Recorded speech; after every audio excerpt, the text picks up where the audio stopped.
तो ताकि हम भी ये चीज़ों का ध्यान रखें। और ये सबसे ज़रूरी बात है आप लोगों के लिए भी जो आज हम बता रहे हैं। और शायद ये सारी बातें मैंने आप लोगों को पहले कभी नहीं बताई है, क्योंकि जब मैंने ब्लॉग स्टार्ट किया था बस ये था कि मेरे पति की मतलब कि कभी डायलिसिस हफ्ते में 2 होती थी, कभी 3 होती थी, क्योंकि काफ़ी ज़्यादा पेनफुली होती थी कि भगवान ना करे कभी किसी के साथ ये सब हो।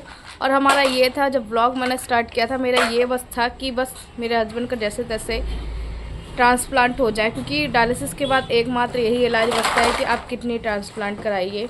जो भी आप मेरी जर्नी आप मेरे पुराने ब्लॉग में जाके देख सकते हैं। पर पुराने ब्लॉग आप लोग देखेंगे तो बहुत ज़्यादा आप लोगों को पीछे जाना पड़ेगा 3 साल पहले कि क्या हुआ था, कैसे ख़राब हुई थी। तो आज इस ब्लॉग में आप लोगों से यही बताना चाह रही हूँ ताकि लोग है ना ध्यान नहीं रख पा रहे। आज पहले तो हम ये जानते भी नहीं थी कि ये भी बीमारियाँ होती है, सच में हम नहीं जानते थे। और पहले एक बार ना बहुत साल पहले मेरी शादी भी नहीं हुई थी, मेरी दीदी के ससुर की थी ये बीमारी, तो हमने सोचा चलो ऐसे ही होती होगी, पर जब कहते हैं खुद पे बीतती है तो पता चलता है।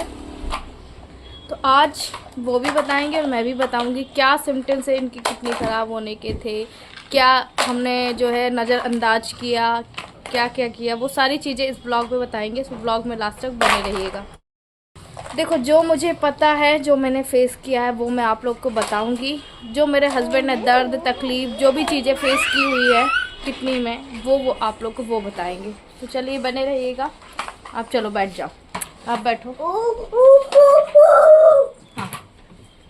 हेलो फ्रेंड्स, तो यहाँ पे मेरी थोड़ा तबीयत सी ठीक नहीं है यहाँ पे ना।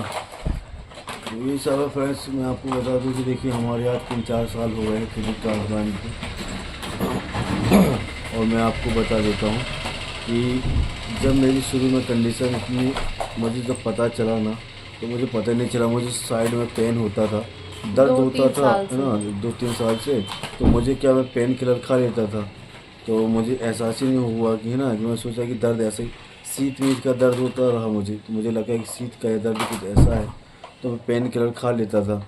खाते खाते मैं जॉब में भी जाता रहा है ना, और जॉब में ही मुझे थोड़ा हल्का फुल्का पैर में जब ज़्यादा ही वो हो गया, थोड़ा बहुत सूजन आया पैर में, तो मैंने समझा नहीं कोरोना के टाइम में, तो पैर में सूजन आ गई मुझे, तो मुझे समझ में नहीं आया। मैंने सोचा कि ऐसी सूजन होगी मुझे, तो सिकाई वगैरह फिटकरी के पानी से सिकाई वगैरह की है ना, हल्की हल्की कहना चाहिए, मुझे वोमिटिंग होने लगी है ना, उल्टी जैसा लगने लगा है ना। तो मुझे लगा कि खाना पचता ना होगा, खाना भी नहीं खाया जाता ना, और पर धीरे धीरे खाना भी मेरा कम हो गया, और पता ही नहीं चला बाद में है ना। फिर 2-3 महीने बाद ऐसा मेरे साथ 2-3 महीने पहले से चालू हो गया था।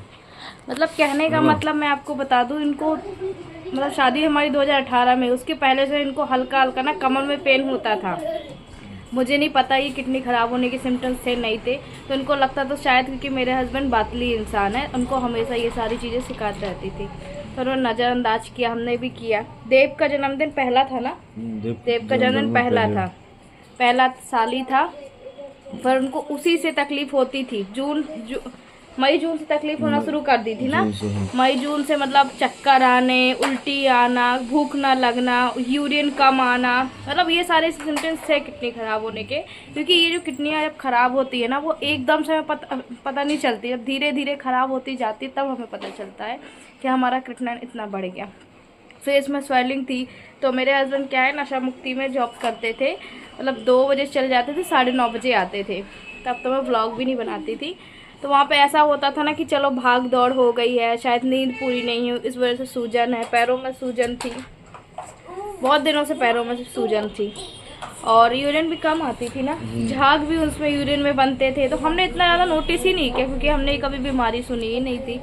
फिर उसके बाद सडनली क्या हुआ, कोरोना का टाइम आ गया, जुलाई अगस्त का समय, इनकी हो गई तबीयत खराब।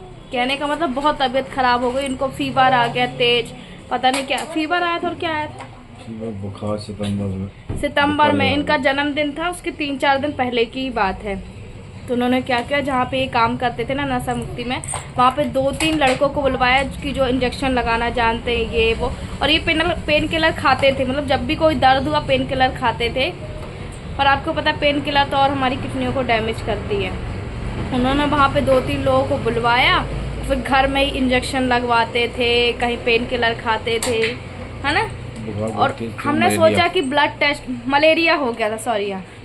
सोचा हमने ब्लड टेस्ट कराए, पर उस समय कोरोना था ना, तो जो भी ब्लड टेस्ट कराने जा रहा था फ्री फालतू में उसको क्या कर ले रहे थे, क्वारंटीन है, हाँ क्वारंटीन कर दे रहे थे, तो इस वजह से गए नहीं ये। मतलब मुझे वो चीज़ें ना ध्यान आ रही थी, मेरे रोंगटे खड़े हो रहे हैं सच में। बड़ी बात। अब आप बोलो। तो बस इसी कारण जब मेरी तबीयत ख़राब हुई, जब ज़्यादा मुझे लगा कि 1 महीना हो गया मेरी बुखार उतर नहीं रही है, क्या करूँगा ना, टेबलेट गोली सब खाते खाते।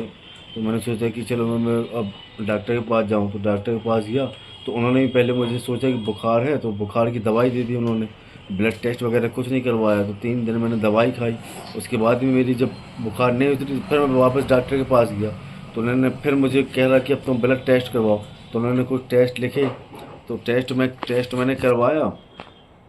तो पहले मैंने सब हीमोग्लोबिन सीवीसी करवाया, तो उसमें कहना चाहिए सीवीसी में ब्लड मेरा बहुत कम हो गया। तो फिर मैंने क्या किया, ब्लड 5 कम या हो 6 गया, ब्लड था, आप लोग को बता दें। 6 पॉइंट ब्लड हो गया। मैंने सोचा कि ब्लड कम है, तो इस कारण कई लोग बोलते हैं कि ब्लड कम होने से भी सूजन आती है। तो मैंने क्या किया, पालक का जूस बना के, है ना, पालक का जूस पिया, चुकंदर के, ये सब खाना चालू कर दिया। और मुझे दिक्कत हो गई, क्योंकि पालक आपको पता है पालक किडनी के लिए बहुत ज़्यादा नुकसान होती है ना। तो मैं पालक का जूस रोज़ बना के मैं जूस पीने लगा, और चुकंदर वगैरह ये सब है ना, कि अनार वगैरह खाने लगा कि कहीं मेरा ब्लड कम है तो इससे जल्दी रिकवरी हो जाएगा सूजन। और मुझे प्रॉब्लम होने लगी, और कुछ खाना कुछ नहीं, भूख जो भी कुछ खाऊँ वो वॉमिटिंग हो जाती रही। कहना चाहिए ना कि किडनी में तुम और जहर डालोगे तो और प्रॉब्लम होगी, तो ऐसे में और दिक्कत होगी। फिर मैंने जो डॉक्टर ने बोली थी कि ये जांच करवाने की, तो फिर मैंने और फिर जांच करवाई। तो ये जांच करवाई, तब फिर मेरे क्रेटनाइन ओपिनियम 7 पॉइंट हो गया। और हमें भी समझ में नहीं आया, 7 था, फिर भी अष्टमी का दिन था, अष्टमी के दिन ना, हाँ, मतलब लोकल डॉक्टर के ही दिखाया था जहाँ 100 रुपये फीस लगती है, वहाँ पर उन्होंने बताया था। फिर उन्होंने जब बताया तो क्रेटनाइन ना इनका 7 बढ़ के आया।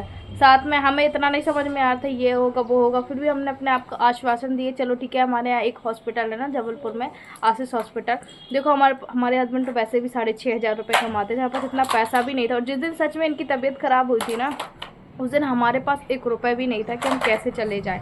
तो पैसों के कारण हम मार खा गए थे। उसके बाद क्या हुआ, ढील कर दी ना, पैसे हाँ, नहीं थे ना, तो हमने 2-3 दिन ढील कर दी। नहीं, डॉक्टर क्या और नहीं अचानक 7 दिन में इनका 7 दिन में 3-4 दिन बाद इनका ना 11 पहुंच गया था। आप समझ सकते हैं 11 क्रेटनाइन कितना ज़्यादा होता है।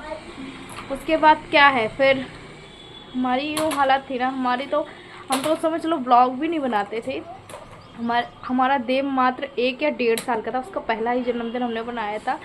और फिर उसके बाद ये गले से इनका जो है, आपको पता है, गए तो डॉक्टर ने साफ बोल दिया कि तुम्हारा डायलिसिस चालू हो जाएगा। हाँ, फिर मैंने पूरी रात मैंने सर्च किया गूगल में क्या होता क्या नहीं होता। फिर उसके बाद आपको पता वो तो अच्छा होता ही नहीं डायलिसिस। फिर उनके चालू हुआ, जैसे तैसे करके हुआ, चालू हुआ। और फिर इनका ना हाथ में 2 जगह फिस्टुला है, एक फिस्टुला बंद हो गया था उस हाथ में, इसी हाथ में 2 फिस्टुला, एक ये देखो, एक ये ऑपरेशन का निशान है, ये एक इधर बंद हुआ था और इधर वाला तो चालू हो गया था, है ना। तो ये थी। और कहने का मतलब, भगवान ना करे कभी किसी को ये बीमारी हो, कभी किसी को नहीं हो भगवान, कभी किसी को। एक तो ये महंगी है, ऊपर से पूरा परिवार इसमें पिसता है। मैं जानती हूँ कि मैंने 6-7-8 महीने हुआ था इनका, है ना, बहुत ज़्यादा। ये लो ना, ऊपर नीचे गया। मैं तो बहुत बता रहा हूँ, बहुत ही कहना चाहिए, ये किडनी की जो बीमारी है ना, कि बहुत ही कहना चाहिए दर्द भरी है, बहुत ही पावरफुल है। जब मेरा डायलिसिस चलता रहा ना वाइस, तो मैं आपको बता दूँ कि ऐसा लग रहा था कि भगवान मुझे कब मैं ऐसा चला, इतना दर्द, इतना पेन किलर, कोई हिम्मत ही नहीं होती थी जब डायलिसिस से चल के उठो, है ना। तो वापस उस दौर से देखता हूँ ना उस समय को, तो लगता है कि भगवान ना करे किसी को ये बीमारी हो, है ना, और किसी को ना हो ये बीमारी हो। तो चाहता हूँ कि गरीब से लेकर किसी को ना हो ये बीमारी। कोई किडनी की बीमारी ना, मैं आपको बता दूँ, बहुत ही दयनीय बीमारी है ये, है ना। और कहना चाहिए इसमें ना पूरा परिवार कहना चाहिए दुख और दर्द व्यतीत करता है ना। जो हमने देखा है ना, और जो अभी भी मेरे साथ हो रहा है, ये नहीं कि ट्रांसप्लांट के बाद लाइफ नॉर्मल हो जाती है। मैं आपको बताऊँ, ट्रांसप्लांट के बाद ना लाइफ नॉर्मल थोड़ी ऐसी हो जाती है कि जो हमारा डायलिसिस है ना वो बंद हो जाता है ना। जो हम दर्द हर हफ्ते कहना चाहिए झेलते रहे वो ठीक हो जाता है, लेकिन फिर भी हमको ट्रांसप्लांट के बाद ना हमको कहना चाहिए बहुत ही संभल के रहना पड़ता है। इन्फेक्शन से बच के रहना पड़ता है काफ़ी, कब इन्फेक्शन से कब कैसा दर्द कब तकलीफ़ हो जाए ना, तो ये मेरे साथ ना कभी कभी होता है। क्रिएटिनिन कब तुम्हारा ऊपर नीचे हो जाता है, सब चीज़ देखना पड़ता है, बार बार डॉक्टर के पास जाओ, है ना। अगर तुमको कोई चीज़ हो गई हो तो फिर पैसे लगाओ, तो ये सब वो तो आप लोगों का इतना सपोर्ट है जो हम इतना कुछ कर पा रहे हैं, इतना कुछ झेल पा रहे हैं और इतना आगे बढ़ पा रहे हैं, सिर्फ आप लोगों के सपोर्ट के बिना। कि मैं हूँ, कोई भी हो जो इस बीमारी से ग्रसित हो, सच में उसकी हालत क्या हो रही होगी बहुत अच्छे से जानती हूँ, मैं बहुत अच्छे से जानती हूँ। अभी भी इनको कभी कभी ना क्रिएटिनिन ऊपर नीचे होता है ना, बहुत घबरा जाते हैं सच में, इस वजह से ही कि हमने वो चीज़ें फेस की है। व्लॉग भी डाला है, ऐसा नहीं उनका भी व्लॉग डाला है क्या फेस कर रहे थे। तो भगवान की दया से आप लोगों से यही बोलेंगे क्योंकि आप हमारा सपोर्ट करते रहिएगा। तो शिव नीचे चला जाता पूरी सिड्डी, मैं ऊपर उसको लेके आई हूँ। चलिए इस ब्लॉग को करते हैं एंड, मिलते हैं आपसे, अब देखते हैं कब मिलते हैं कब नहीं। Bye bye.